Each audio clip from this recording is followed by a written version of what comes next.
Let's get more from Douglas Ollivant in Washington, D.C. He's Senior Vice President of Mantid, International Global Consultancy Group, and a former Director for Iraq at the National Security Council. Good to have you with us, Douglas. So clearly there's an argument now going on between the biggest factions, both claiming that they've got the most seats.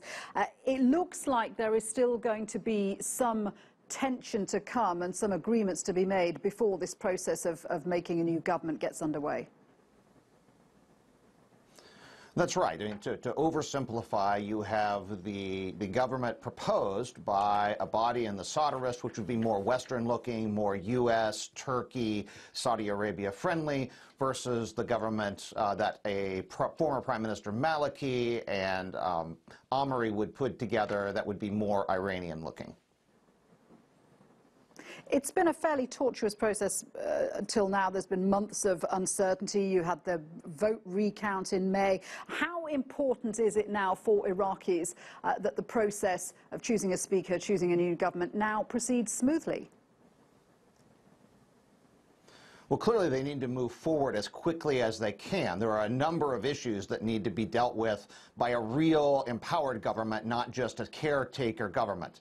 How they respond to the U.S. sanctions on Iran, how they proceed with the reconstruction, how they deal with their water crisis, the protests in the South. There are a number of very critical issues on Baghdad's plate, and they need a fully empowered, fully seated government to deal with those.